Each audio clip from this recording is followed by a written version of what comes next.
The fig tree had been dead for 11 years. That was what they told me anyway. The neighbor who farms the 40 acres east of mine.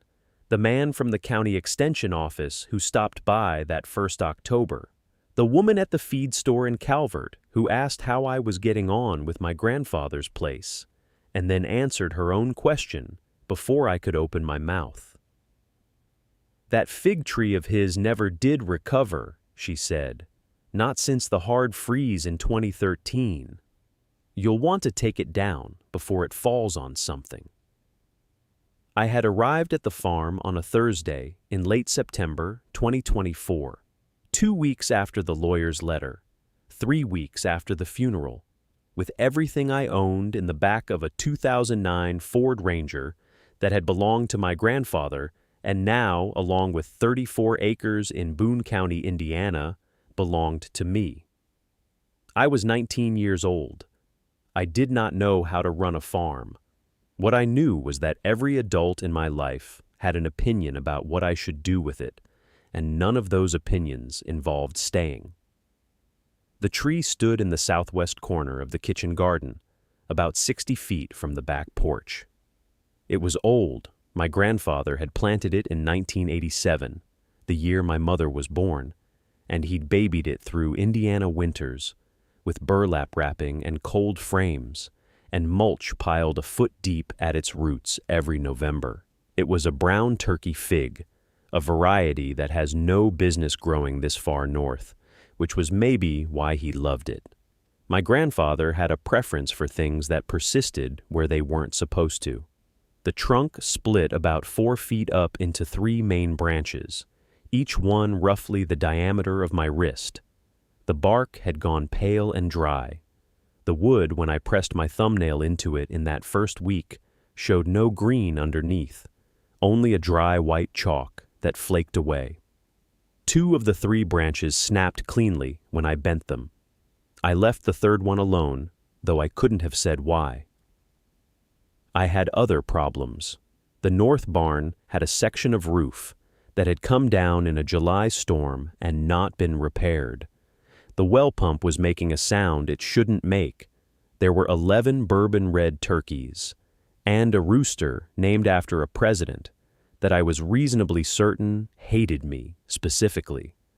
And somewhere in the record I had inherited was a note about a lien on the property from 2019 that no one had explained to me yet.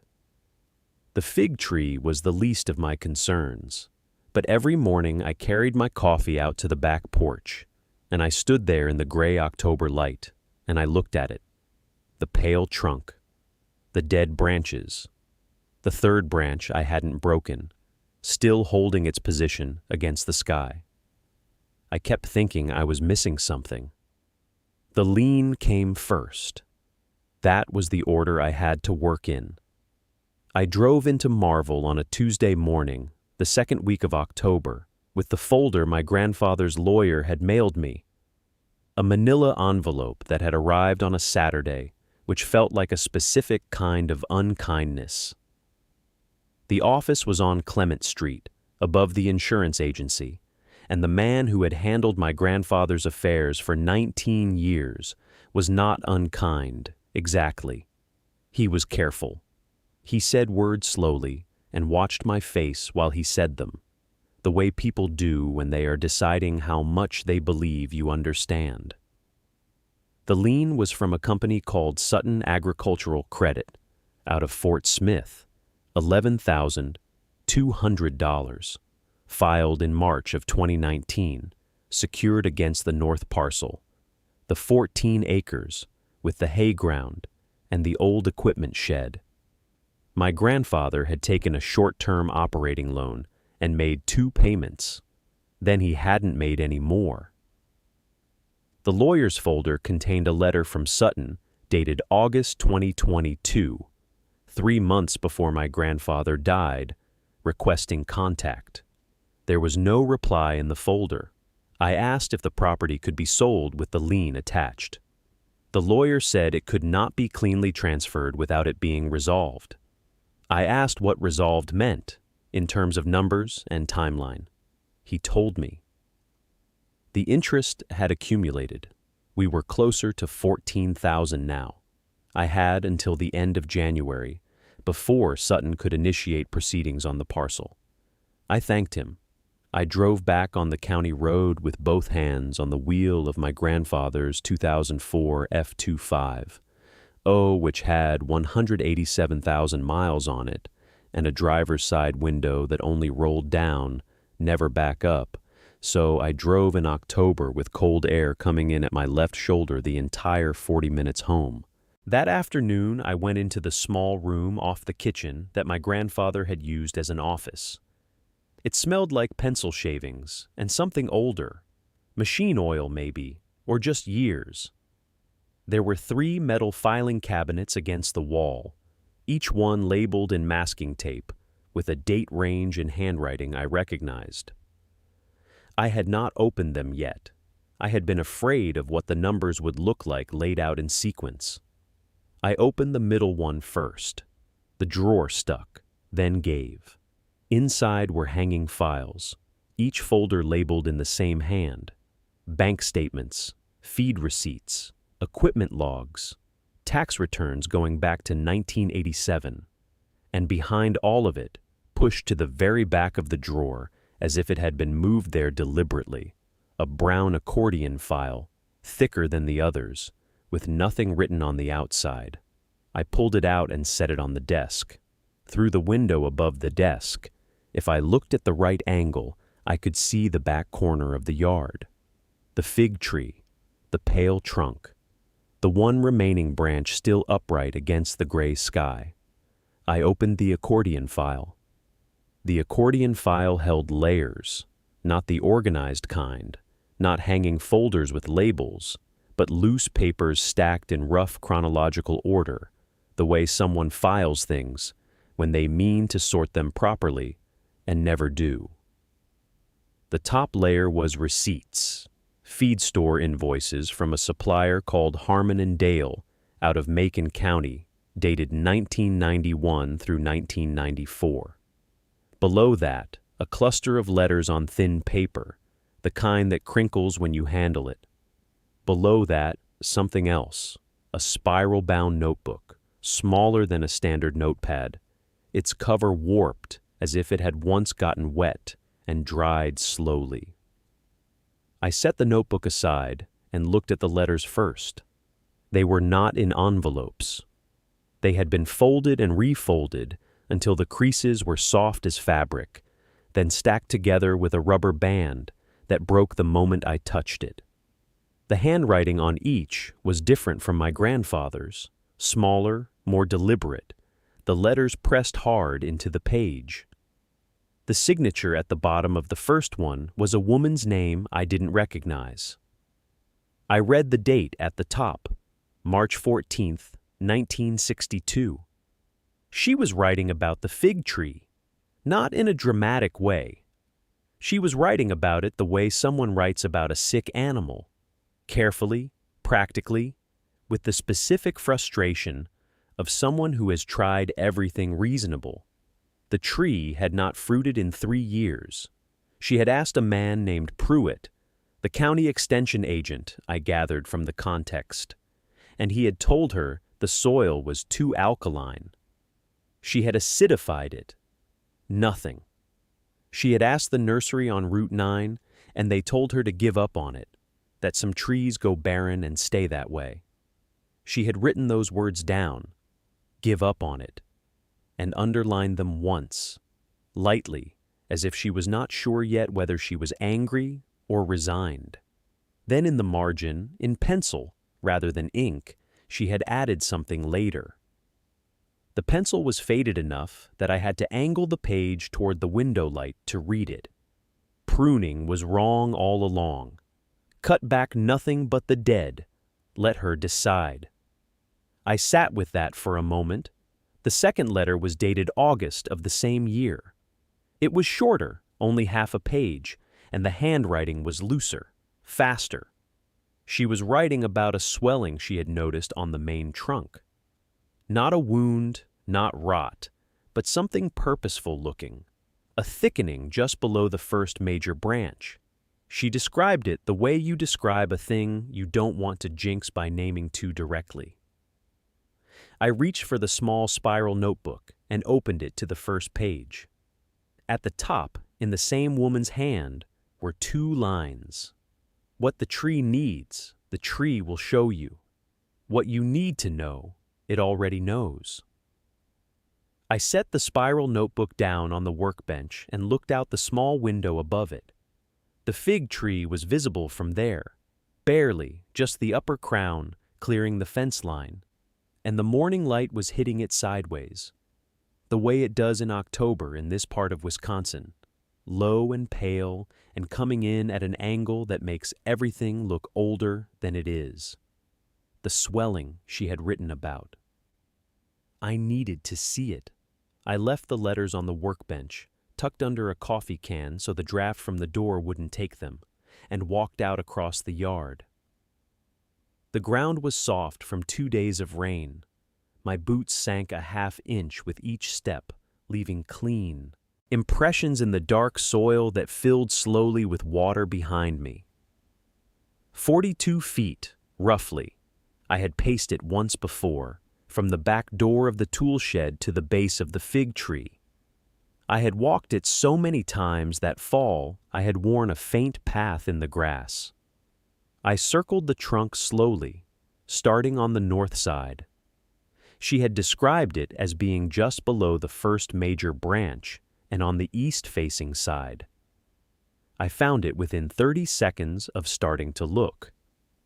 I don't know how I had missed it before, or how the man from the co-op had missed it when he'd stood in this same spot in September and told me the tree was spent.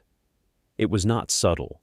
It was a pronounced bulge in the bark, elongated rather than round, running maybe 4 inches along the grain of the trunk. The bark over it was smooth and tight, not cracked, not discolored. It looked exactly the way she had described it, purposeful, like something the tree was doing on purpose, building towards something, working from the inside out. I pressed 2 fingers against it lightly. The bark was firm, warm from the morning sun despite the cold air. Not spongy, which would mean rot, not hollow sounding when I tapped it gently with one knuckle. Solid, dense. I crouched down and looked at it from below, from the angle a child would use, or someone who had spent a lot of time kneeling in soil. From that angle, the swelling had a slight asymmetry, fuller on the lower side, as if weight were accumulating there. I stayed crouched for what must have been 4 or 5 minutes. In the notebook, she had not explained what the swelling meant. She had only noted it, described its location, and then, on the line below, written a single question. Is she preparing to split the branch, or to make a new one? I didn't know the answer, but the fact that she had asked it that way, she, about the tree, told me something about how she had understood what was happening here. I stood up, brushed the mud off my knee, and went back inside to read the rest. The notebook had 43 pages.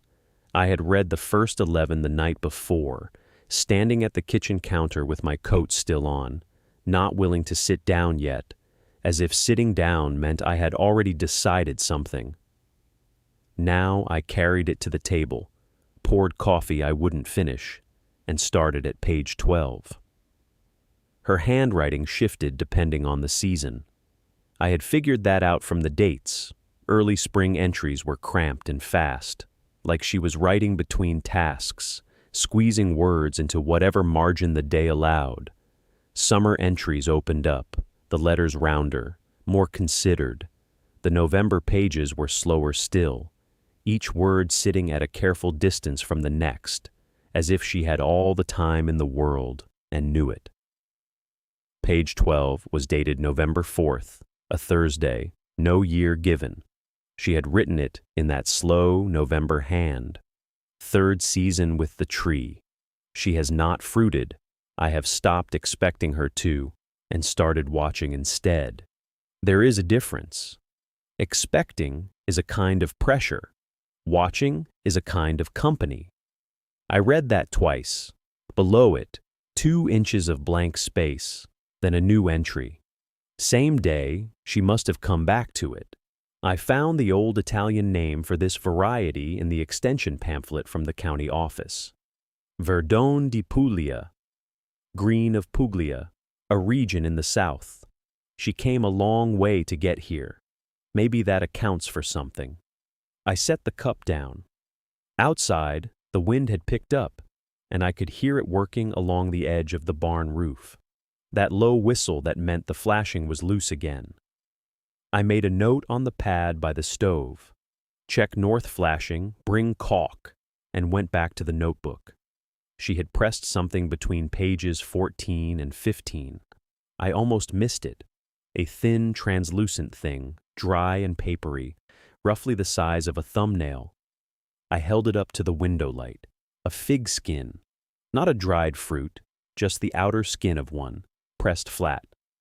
Below it, in handwriting smaller than anything else in the notebook, she had written, Year 4. She gave 1. I ate it standing in the cold. 1 fig. In 4 years. I thought about that. 1 fig in 4 years. Of watching instead of expecting. And she had kept the skin like a document. Like proof of a contract kept. The wind hit the roof again, harder this time. I heard something shift up there. Not a crack, not a collapse, just the slow complaint of old metal adjusting to pressure. I told myself I would check it before dark, but I sat a moment longer with the notebook because I had just reached page 16, and the handwriting there was different again. Not her seasonal variation, genuinely different. Someone else had written the next entry, and they had written it in pencil, which she had never used. The pencil handwriting was smaller than hers, more compressed, like someone who had learned to write in a space where paper was scarce. The letters leaned forward, urgent in a way her measured ink entries never were. I turned the notebook slightly, trying to catch the light from a different angle, because the graphite had faded to near nothing in some words, and I was afraid of what I might misread. It was dated November 1959. She had started the notebook in 1955. The entry read, She let me sit with her today while she checked the bark. I asked why she doesn't cut it down. She said the tree knows something we don't yet. I am writing this because she won't, and someone should. That was all. I read it 3 times. Then I turned to page 17, looking for a continuation, an explanation, a name. There was none. Her handwriting resumed on page 17, as if page 16 had never happened, noting a hard frost in January and the mulch she had packed around the base of the fig. No acknowledgement of the pencil entry, no response to it. Just the tree, the cold, the year. I set the notebook face down on my knee and looked out the window.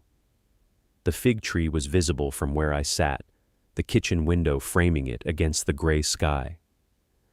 The swelling on its left side was just barely visible at this distance, a slight asymmetry, a thickening. I had stopped noticing it as strange in the last few days.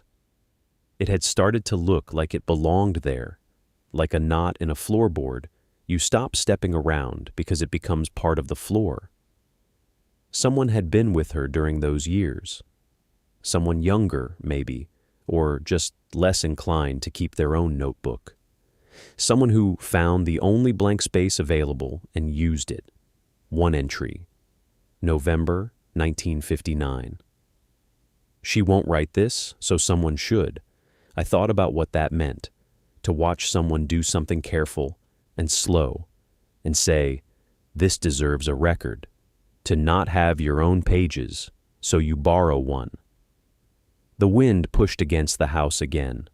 This time I did hear a sound from the roof, a brief metallic tick, followed by a low groan, the kind of sound that doesn't alarm you immediately, but sits in the back of your mind like a stone in a shoe.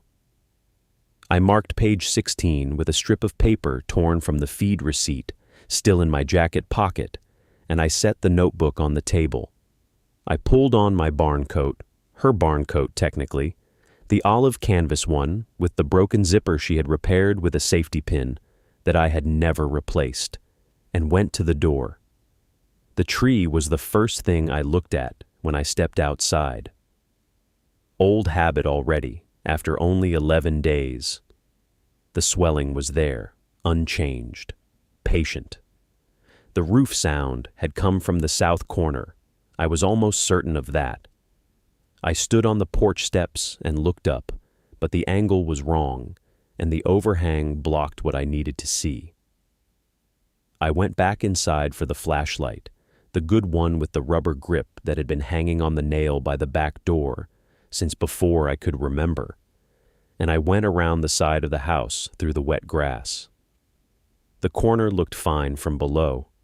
No obvious sag, no daylight visible between the fascia and the soffit. But when I trained the flashlight up along the rake board, I saw it, a seam where two sheets of metal roofing had begun to separate, maybe 3 inches of gap, the caulk long since brittle and cracked away. Not catastrophic, not yet, but the forecast I'd checked on my phone that morning had shown rain coming Thursday, possibly heavy, and 3 inches of open seam over the corner of the room where I slept was the kind of thing that became catastrophic quickly. I stood there for a moment with the flashlight still pointed up, doing the arithmetic. I had $214 in the farm account. I had a partial tube of roofing sealant in the small barn. I'd seen it on the shelf above the seed trays, but I didn't know how old it was or whether it had frozen at some point and separated. I had a 6-foot stepladder, which would not reach. I had a 12-foot extension ladder in the back of the equipment shed behind the broken disc harrow, and I had not yet tried to move the disc harrow. I turned the flashlight off and stood in the dark for a moment. The fig tree was maybe 40 feet away, a dark shape against the slightly lighter dark of the field behind it. I couldn't see the swelling from here, but I knew exactly which side it was on. I'd looked at it enough times now that I could have drawn it. I went to the equipment shed. The disc harrow was a 1968 International, 7 feet wide, seized in place because the tongue had rusted to the bracket it rested on. I spent 22 minutes with a pry bar and a can of penetrating oil before the tongue shifted, and another 10 minutes walking the harrow back in small increments until I could get to the ladder.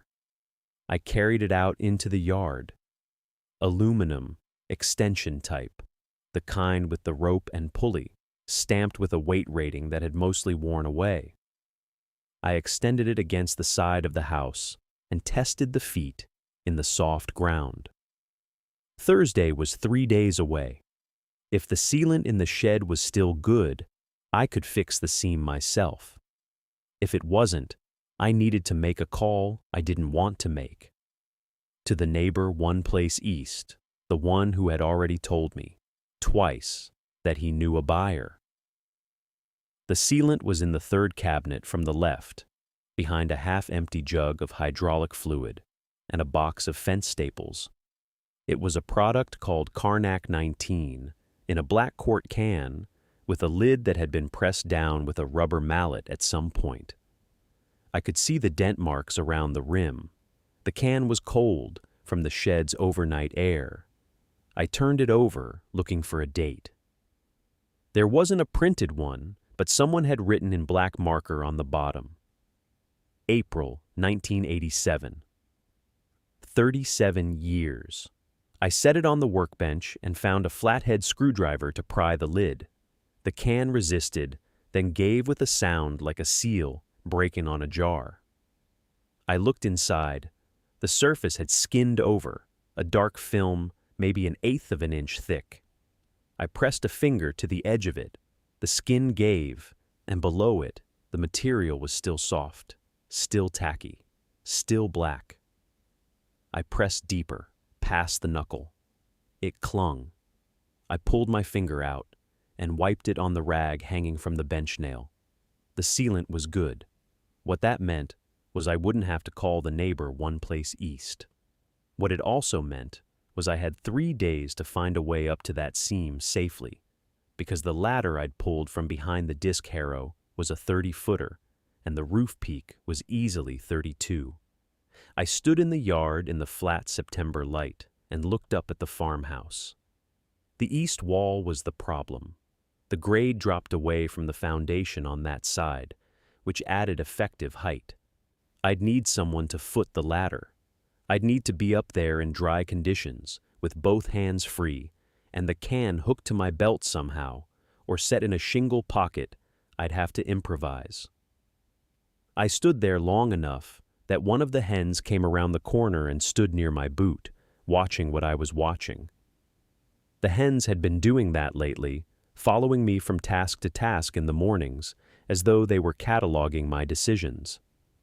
There were 11 of them, Rhode Island Reds mostly, one Leghorn who kept apart from the others. I'd named none of them except the Leghorn, who I thought of privately as clerk, because she had the air of someone reviewing paperwork. She tilted her head at the ladder, leaning against the house wall. Thursday. The inspector's appointment was at 10 in the morning. If the seam was patched by Wednesday evening, the sealant would have had 18 hours minimum to cure. That was tight. It was not impossible. I went back inside and found the notebook I'd been keeping since the week I arrived. A brown cardboard composition book, pages slightly warped from where I'd carried it in my coat during rain. I wrote, Karnak 19, good, ladder, east wall grade problem, need footing help, or I stopped. I turned the pen in my hand. Then I wrote a name I hadn't written in that notebook yet. The name I wrote was Harlan Detweiler.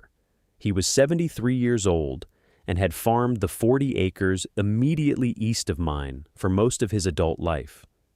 I had not spoken to him since the week I arrived, when he'd come to the fence line to introduce himself and told me, without particular malice, that he'd put in an offer on this property twice in the past 6 years, and that if I found the work too much, I should let him know before I let the place decline further. He said it the way someone reads a notice aloud, informational, not unkind. I had thanked him and walked back to the house, but Harlan Detweiler had poured every foundation footing on his own property. I knew that because Ruth at the feed co-op had mentioned it once while I was buying scratch grain, mentioned it in the context of him being a man who did things once and did them correctly, which she seemed to offer as both praise and warning. A footing problem on soft grade was not something I could solve alone before Wednesday evening. I knew that clearly. The ladder set against the east wall had a 3-inch list to the left when you put weight on it, and working at height with a compromised base, with a caulking gun, and a 12-foot extension in failing October light was the kind of decision that ends badly. I sat with the name in my notebook for a while. The kitchen had grown darker. I got up and put the overhead light on and stood in the middle of the room and thought about what it meant to ask Harlan Detweiler for help. It meant he would see the grade problem. It meant he would have fresh information about the condition of this property before the inspector arrived. It meant the offer he had made twice before would be standing closer to my shoulder. But I thought about my grandfather then, not the ledger, not the Karnak entry, but something more ordinary, a photograph I'd found in the desk drawer my first week, tucked under a rubber band along with some hardware receipts. 2 men in a field, neither one smiling, both leaning on the same fence post. On the back, in my grandfather's handwriting, Detweiler and me, spring '84. He brought the post hole digger. I fed him supper.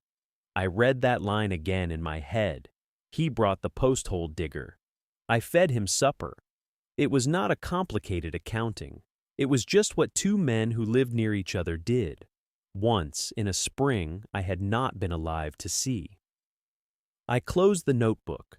Outside, the last of the afternoon light was sitting low on the top of the fig tree, and the swelling on its south side had taken on a color I hadn't noticed before. The color was a deepening amber at the base of the swelling, where the bark had separated into fine ridges like the skin on a dried apricot. I hadn't seen it from the ground, but now, with the light coming in at that low angle, maybe 4 o'clock, maybe a little after, the tree was showing me something it had kept under its coat all season. I put on my boots and went out. The fig tree stood about 40 feet from the back of the house, at the edge of what had been the kitchen garden. It was maybe 15 feet tall, multi-trunked, the kind of tree that looks less like a tree and more like an argument, branches going every direction, none of them apologizing for it. The bark was pale gray and smooth on the young wood, but lower down it had gone dark and thick where decades had accumulated. The swelling was on the south trunk, about 3 feet off the ground, about the size of a large man's fist. I crouched down and looked at it without touching. It was not a gall. I'd seen crown gall on apple rootstock, and this wasn't that. No rough cauliflower texture, no dark irregular surface. This was smooth. This was the tree's own skin, stretched. Underneath it, something had been pushing outward for a long time, and the tree had not rejected it. It had accommodated it, built around it.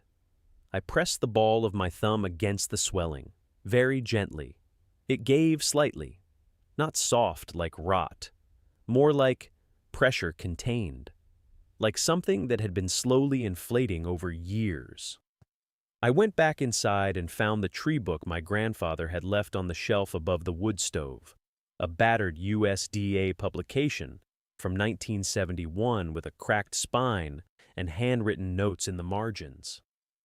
I opened it to the index and found what I was looking for under a phrase I hadn't known to use before. The note in the margin was not my grandfather's handwriting. It was smaller, more careful, the kind of handwriting that belongs to someone who learned it in a different decade. It said, "Check south side in 3rd year. It will look worse before better. 3rd year." I stood in the kitchen with the book open and thought about what that meant. Not the 3rd year from now, the 3rd year from whenever this note was written. I turned to the front cover. There was a name written inside in pencil, very faint.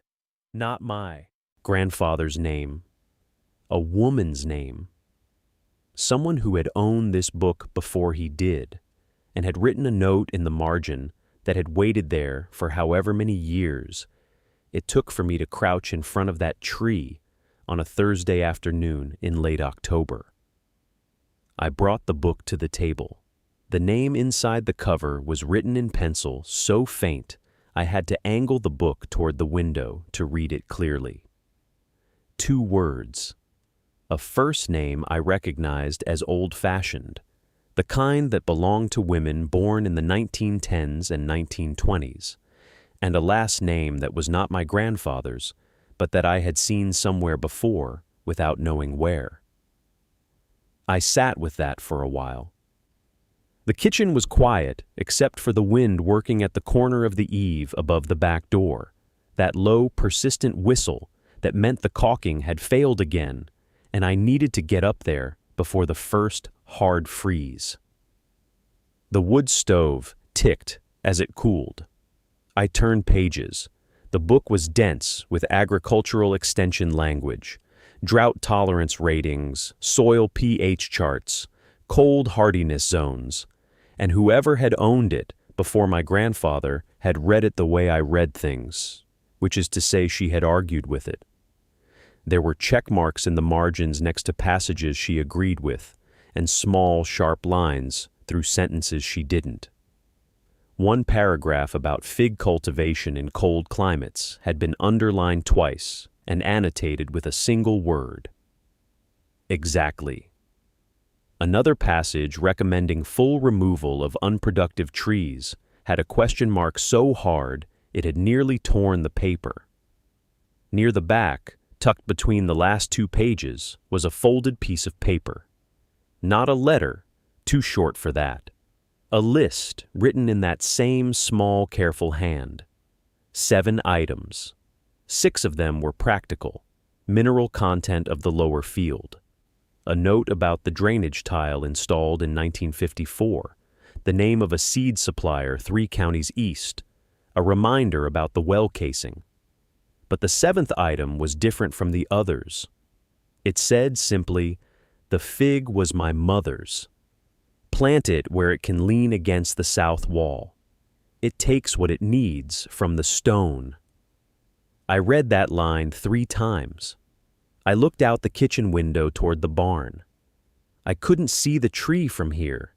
The angle was wrong, but I knew exactly where it stood, and I knew exactly which wall it leaned against. And I understood now that it had not ended up there by accident or by the random drift of a forgotten seed. Someone had put it there. Someone had known what that wall offered. Someone had thought forward in time, far enough to plant a tree against a stone foundation and write a note in the margin of a government pamphlet so that whoever came after would understand why it looked the way it looked, before it looked the way it was going to look. I folded the list back into the book and held both in my lap. Outside the window, the light was going copper and flat across the field.